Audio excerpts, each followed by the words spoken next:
Yeah. Then I ended up in a ditch one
Good evening. I'd like to call to order the February 9th, 2026 meeting of the School District of Menomonee Falls Board of Education.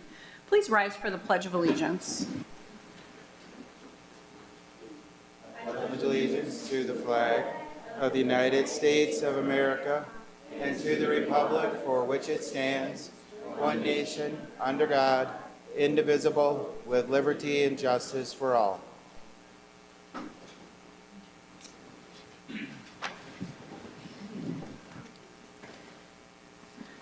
Ms. Wroblewski, was the meeting properly posted? It was. Thank you. This is a regular meeting of the School District of Menomonee Falls Board of Education. It is being held in the Village Hall Boardroom at West 156 North 8480 Pilgrim Road in Menomonee Falls. This meeting will be broadcast by Falls Cable Access and can be viewed on the School District of Menomonee Falls YouTube page. To watch the recorded meeting, please visit our website at www.fallsschools.org/board and click on Watch School Board Meetings or Committee Meetings Live on YouTube. Ms. Wroblewski, can you please do roll call attendance? And Ms. Holzman is excused this evening. Board President Grant. Here. Board Member Wren. Here. Board Member Wappert. Here. Board Member Langer. Here. Board Member Schmeling. Here. And Board Member Kramer. Here. Thank you. I need a motion to approve today's meeting agenda. I'll make the motion. Motion has been made by Board Member Langer. Can I have a second, please? Second. Second by Board Member Schmeling. All those in favor say aye. Aye. Opposed? Okay, that's unanimous, and the agenda is approved. All right. Also, are there any additional public comment forms? This is your last opportunity to turn those in. Good? Okay, super. We have some special guests this evening for the finest, and it looks like Mr. Munoz will be kicking that off. Yep, right before, I just want to, this is one of our standard finest presentations. We have 6 members of Ben Franklin Elementary School, their Standout Statesman Award, which is outstanding. So I'm going to invite up Principal Goffard, and he will walk through the award, and then we'll present all of them with their deserved plaques and a little gift from the school district.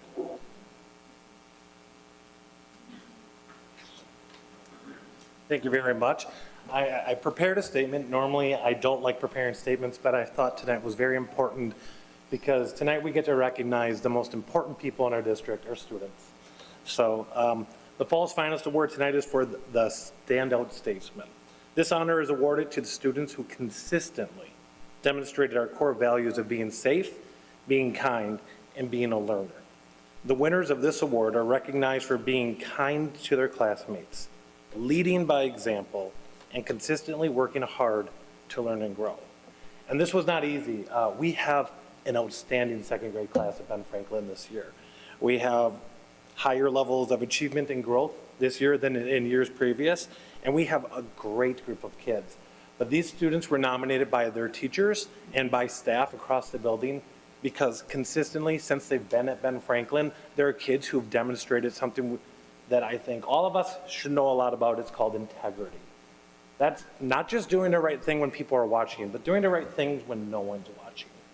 These are students who consistently are doing things for their classmates without seeking praise or affirmation. And often these students are not recognized for just being who they are. So I want to just go ahead and start by thanking the families for being here. I do know that one of our nominees or winners has soccer and said they might be 10 minutes late, so I might stretch this. No, I told them they'll get the award after, but we're going to start first right away.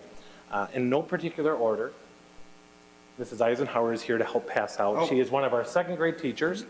They're right here. Scott Blecker. I call him Scotty. Congratulations.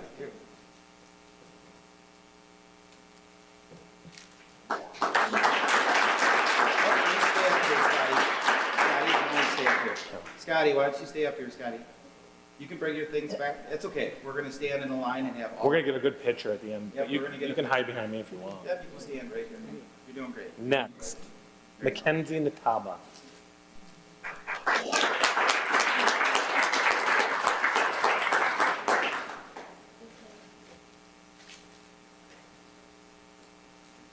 Amelia Hanna.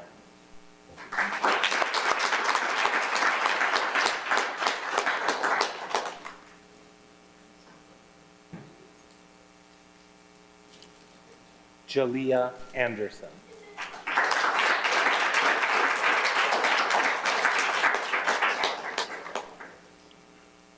Now, I'm going to stall for time a little. This contestant is going to get an award tonight, but I am better than her at Mario Kart. I just want to make sure everyone knows that. Rowan Hangles.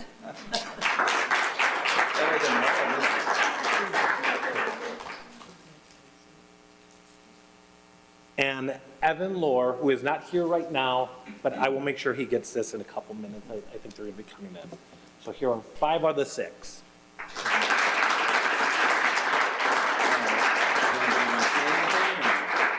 And each of them have prepared a 10-minute speech. I'm joking. I didn't have to do that.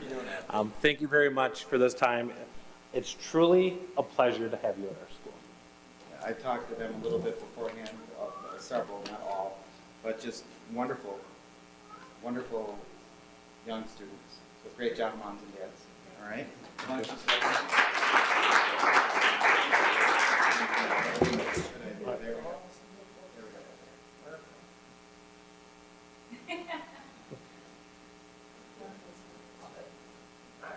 Yeah, it'll be okay.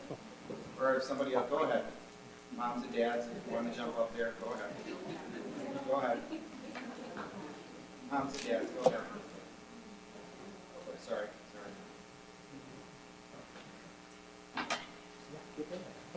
Oh.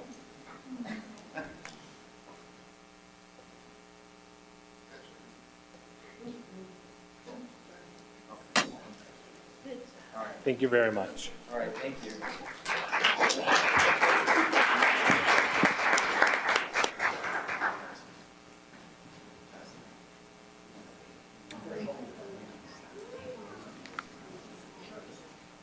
Okay. If it's okay, sorry to interrupt. No, go ahead. The student who's late, if he comes in, if we could do a little presentation with him, if that's okay? Sure. Okay. Sure. Mr. Gofford is going to wait a few minutes. Okay. For one student. Okay. We can go ahead. That's great. Okay. Everybody is welcome to stay for the entire meeting. However, I will just break for like a minute here. So if the families did want to leave, this would be a good time to do so.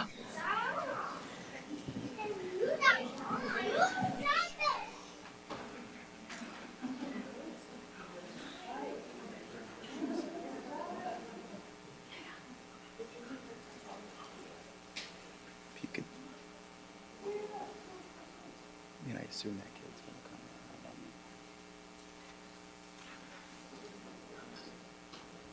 I just wanted to be able to get a picture.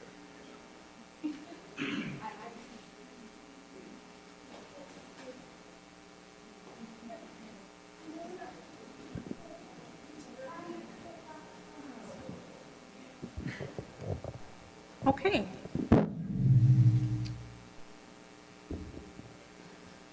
So now we'll move on to the reports section of our meeting. And do we have any reports from board members? Just a quick one. I wanted to share a brief report on my attendance at the 2026 Wisconsin State Education Convention held January 21st to 23rd in Milwaukee. It's a really great convention where more than 3,000 public school leaders, advocates, and partners from across Wisconsin gathered to collaborate, explore innovative practices, and elevate student achievement statewide. The convention was co-sponsored by some of Wisconsin's professional education associations. There was WASB, which represents school boards, WASBO, which represents school business officials, and WASDA, which represents school superintendents across the state. So as you can tell, lots of collaboration and great leadership. The convention also included a large exhibit hall with a wide range of vendors, along with many breakout sessions focused on timely and relevant school-related topics, including a presentation by our own Caitlin Windler. So thank you for doing that. My favorite breakout session was actually from Ann Chapman. She's from WASBO. She just had a wonderful, school funding 101, I guess I could call it. She just, it's complicated. But being able to hear her explain it again was very helpful for me. I found the entire experience valuable and energizing, and I'd encourage fellow board members to consider marking your calendars for next year's convention as well. That's all. Any other board members? I just wanted to say I got to attend the all-school read celebration at Shady Lane. They read Zoe and Sassafras books, if anyone's familiar with those. And it was just really, I think it's the third year I've gone with my daughter, and every year it's packed with students, and also the staff, too. The staff also, right, I think that ran until 7:30, so those staff are in the school for probably close to 12 hours those days, and felt bad for them. But, they all had a smile on their face, and, activities and snacks, and, just kind of definitely cool to see, especially at that age. We think about high schoolers and middle schoolers in the school after hours doing activities and that, but to see all those elementary schoolers and their parents, and it was just, a lot of energy in the building and with the staff and all the parents. It's a really nice thing that the staff's willing to do that every year and put that on. So just a shout out to the staff and a well-run evening for all the students. Anyone else? All right, and then we'll move on to Mr. Munoz's superintendent report. Yep, I just have a few items. The police chief informed me that the high school resource officer, loved resource officer, Officer Gopinski, is moving to another position within the police department, effective already, and that a process to select a replacement officer will be in place by the first week in March of 2026. So there'll be a new school resource officer in place, and the chief has informed me and assured me there will be no service interruptions for the school district's resource officer team. So they're filling in just as if he were on vacation in the interim. But we're very happy for Officer Gopinski and thankful for his many years of service to the school district via his role as a school resource officer. They should have a resource officer, a new one, in place within a few weeks, and they'll be at the high school. So I had conversations, not only the police chief, but several members of the police department leadership, and I'm very thankful for a very good and close relationship with the police department. Another big point, the Menomonee Falls Community Center is open and operational with some finishing touches. For those that drive by, you still see a few things going on. So there's a few finishing touches planned over the coming weeks, including rebuild of the main entry and general cleaning. That main entry rebuild is taking a few days longer than what we thought, but it should be done sometime this week. That was something that's been a problem for many years, the water flowing in to the actual community center. So that's part of what that is fixing. There's links online if you go to the community center website, which highlights the grand opening. So if any board member would like to attend, you can let me know or Peggy know. The grand opening is March 11th from 4:30 to 6 o'clock on March 11th. Since I often find citizens who aren't aware of this fact, I'd like to reiterate that Community Ed and Rec is a division of the School District of Menomonee Falls, including but not limited to paying for cash for the construction of this new community center with completely different dollars from those used for staff and students. The staff and programming that the community members have come to rely on and appreciate largely flow through school district's Fund 80 and fees. So that's an important point, and that's how that entire facility has become operational. So if you're able to make it March 11, 4:30 to 6, it's really a great thing, and it also has helped Riverside expand as well. And that's been operational, obviously, since the start of the year. I have a few things in there about the Student Service Committee. I didn't attend that committee, but they really did a great job. The assistant principals, it was a great slideshow in terms of all the different work being overseen by the principals, of course, and Mr. Halverson with respect to discipline, attendance, and all the other details in that detailed slideshow presentation. I just put a few notes in there about that. Last little thing, there's a lot of information coming out about this. I'm almost done talking to all buildings about this point. So I've been going building to building. I think I have one more building to go. But the following information, I won't go through it all, but it's a WASB government relations team. So they sent this to all school board members. So you might have received this already, and I just cut it in from the WASB. But long and short of it, they're talking through state surplus and this change in the state budget and how we're funded midstream, meaning after the annual meeting. So it's a very unique and a novel situation, which is why I'm putting focus on it. We've adjusted here by downsizing the district office project and getting back to even. So we've made the necessary changes locally, but every district around the state is dealing with that in their own way. All right, but it is a substantial change. Like I said, novel, new, it's never happened before like this. So I think the more information, the better, with the understanding of that. We're hopeful for a change. There's a lot of stuff pending out there, but nothing definitive at this point. That's all that I have. Thank you. And then student board member. It looks like Simran is going to be a one-woman show tonight, so. Yeah, we have a long one today. Right. So to start off, the varsity dance team over the weekend went to state in lacrosse. They placed 3rd in pom, 5th in kick, and 6th in jazz, and they're preparing for nationals soon in Orlando. Gymnastics over the weekend attended the Middleton Invitational. Lauren Hillblank was a varsity medal, and she medaled in bars, floor, and the all-around competition. Girls bowling is going to state for a 3rd consecutive year. And state single qualifiers were Olivia Broadbeck and Hilton Oswald. For girls wrestling, Izzy Evich and Malia Hamido both took first at the GMC Championship for their respective competition.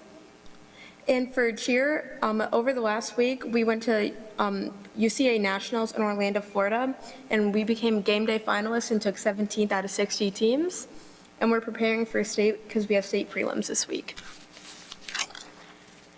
For boys basketball, on February 3rd, they played Marquette, and they won a thrilling game in overtime, 74-68.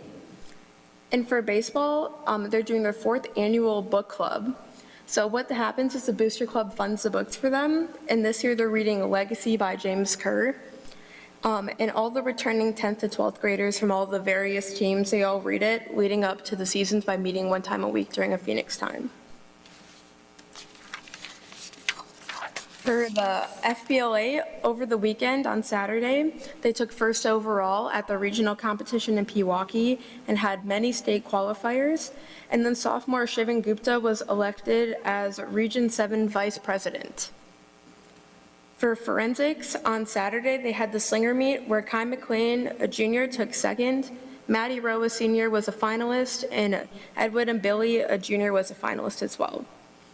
For the math club, last Tuesday, the varsity 1 team took first place at the Tosa Eat meet with individual placements from Miles Cedar, who got first, Gavin Locks, who got third, and Sahi Vadaraju, who got fifth.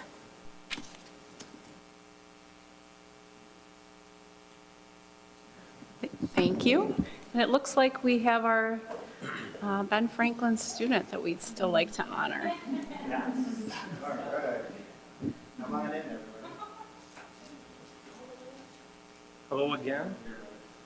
Stand right next to Mr. We have one tremendous soccer player and student here. Our 6th and final award winner for our Statesman Finest Standout Statesman Award is Evan Lohr. And as I said before, but he wasn't able to hear, so I'll say it again. You are receiving this because you consistently demonstrate our core beliefs of being safe, being strong, being a learner, but you also are the type of kid who is doing all these things not for praise, not to be noticed, because it's just who you are, and we really appreciate that. And I just want to say it is a pleasure to have you at Ben Franklin. Thank you.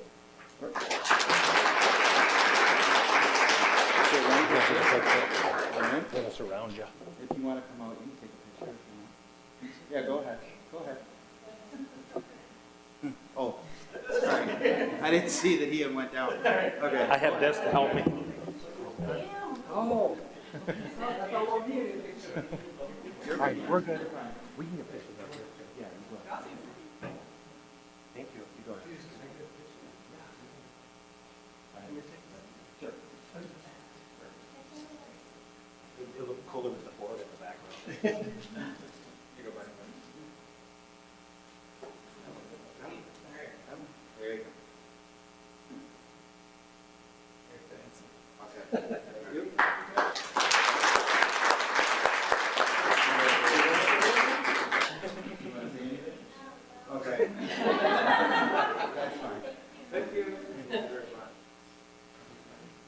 Thank you.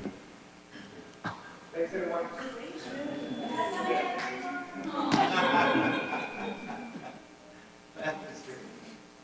Okay, and now we'll move to our discussion items. We have 3 items, I believe.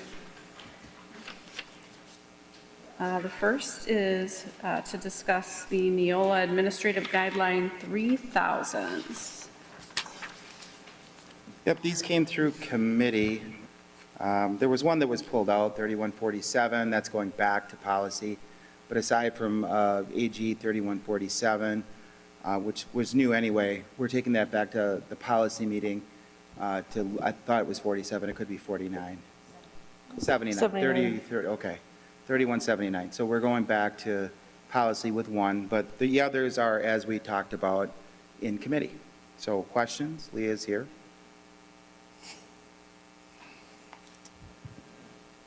All right. It looks like, It's so great. Thank you. All right. thank you, Leah. All right. All right, although I'm guessing you may be staying for the next item, which is so moving on to the next item is Neola Administrative Guideline 5330.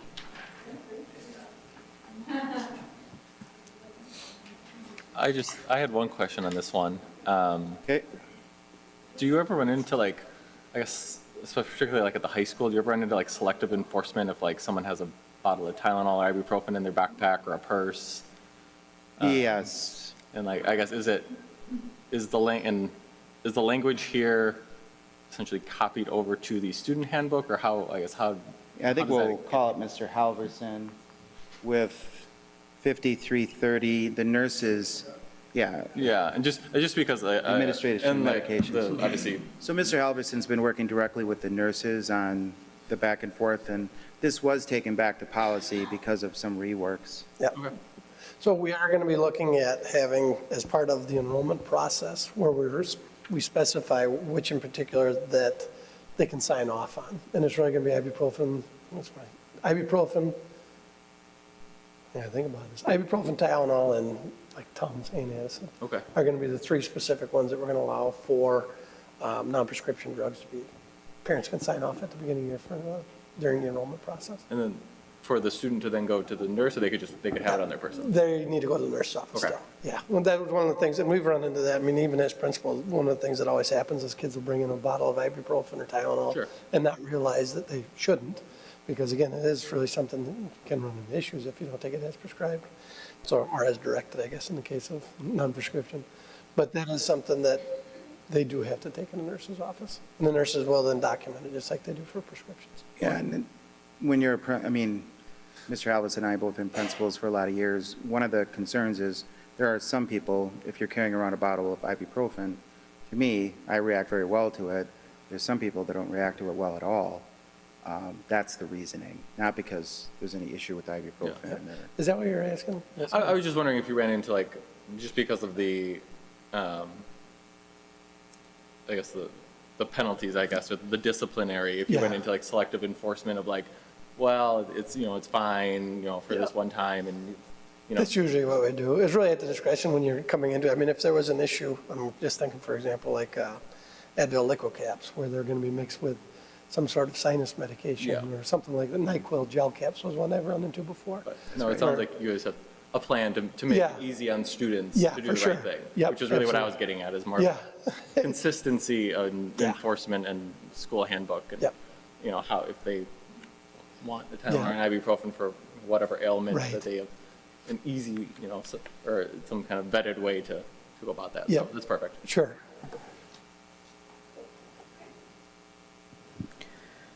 All right, any further questions? All right, moving on to item C, the 2026-2027 board meeting schedule. And we were looking back, and this was the meeting where we looked at board meetings for the future year, and these are common dates copied over with the same understandings. And the only thing we have the annual meeting in there, obviously September 7th, and then we had to move one meeting just based on how spring break works, that March 15th, and then conflicts here, and then given spring break and timing. So that's the only meeting that won't aside from the annual meeting, that won't be here, which is Community Ed in Rec Room 104, which has been rebuilt with new audio. So brand-new audio, part of the Community Ed and Rec renovation. I even saw it in action, and it's outstanding. And that's new since we were there last time. So, Can the microphones be turned off? yes. All right. Yes, it's outstanding. And that was one of the pieces we knew that was going to be completely changed over. And it is now. I was actually walked through it with our sound guy, so we'll be using that exact same system, because it's so good, in the new committee room over at the new DO. Is there a reason for 2 meetings in April? Yes, it's similar to the April 26th is the reorganization meeting, and April 12th is the standard meeting. So the 1 meeting a month. So, and the March 15th meeting is set off, just like this year, set away from our normal timeline, because retirements and some of the hiring processes, it makes sense from a human resources perspective to shift away from the end of February to give us some time to start our staffing plan cycle. So that's the reason for the March 15th. April 12th is the standard meeting. April 26th will be the reorganization, which we do every year. There's always 2 meetings in April, the second one after the elections for reorganization. You're welcome. Anything further from any board members? Okay. All right, well then that brings us to the point of the meeting where we have invitations for questions and statements, and we do have one identified speaker, Mr. Steve Taylor.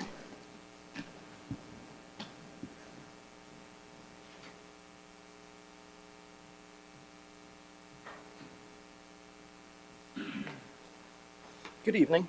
I'm Steve Taylor, and I'm here to speak as a resident on a couple of topics that came up at the last meeting. The first issue discussed was a budget shortfall. I understand that multiple cuts in state funding have created new problems that are not the fault of this board or our administration. Even the district's typically cautious financial assumptions did not anticipate the scale or timing of the funding reductions coming out of Madison. That context matters, but so does transparency in how we respond. It's unfortunate that the project relocating district offices had to be reconsidered midstream. Residents should understand that this project was not originally designed to have a phase 1 and phase 2. Even with that revised approach, a shortfall required transferring roughly $1.5 million from healthcare reserves. And I want to credit Superintendent Munoz for helping identify a workable path forward for now. At the same time, I think residents deserve clarity about what options are being considered to complete the project and the trade-offs associated with each. We also heard public comment from teachers. Their concerns didn't fit neatly into 3-minute remarks, and coming forward here required thought and courage. We heard educators asking, very reasonably, for clarity about what they can expect if they stay here in the district. As I understand it, the current system uses salary bands, with raises calculated as a percentage of the band midpoint. Over time, that structure, combined with the need to attract and place new hires, has resulted in teachers with similar experience and sometimes differing levels of responsibility or skill being paid in ways that don't always make sense to the people doing the work. I'm not here to prescribe a solution tonight, but I do want to acknowledge that teachers are asking for fairness and predictability, and that those concerns deserve a clear public response. Finally, I want to emphasize why this matters. Clarity builds trust. Fairness improves retention, planning, and long-term stability. When the district communicates clearly about compensation systems, capital costs, and financial trade-offs, the entire community benefits. Thank you. Thank you. And now we'll move to our action items. So I'm going to need a motion to approve the first read preliminary approval of the Neola 3000 administrative guidelines as presented. I'll make the motion. Motion by Board Member Langer. Second by Board Member Wren. Any comments or discussion? Hearing none, all in favor say aye. Aye. Opposed? And that passes unanimously. All right. Next item, I'll need a motion to approve the revised first read preliminary approval of the Neola 5330 administrative guideline as presented. One motion. Motion by Board Member Kramer, Second. seconded by Board Member Langer. Comments or discussion? Hearing none, all in favor say aye. Aye. Aye. Opposed? That is also unanimous. And then that brings us to vouchers payable.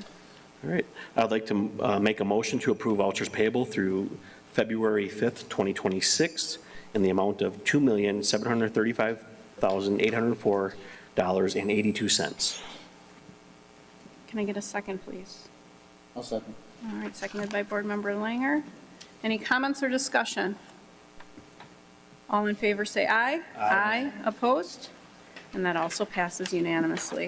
And we're going to move to our consent agenda. Everyone's had the opportunity to review the items. Any questions or comments?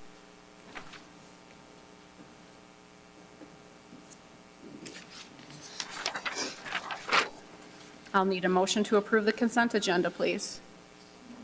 Motion by Board Member Renz. I'll second. Second by Board Member Wappert. All in favor say aye. Aye. Opposed? And that also passes unanimously.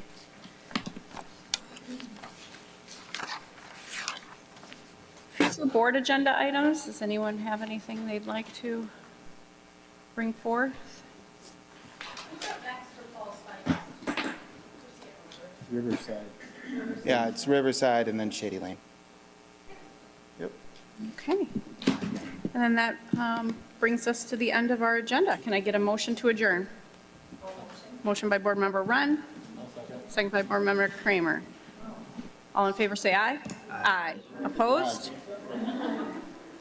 We are adjourned. Thank you. Oh, And we will have a brief closed session. We'll have a closed session here as well.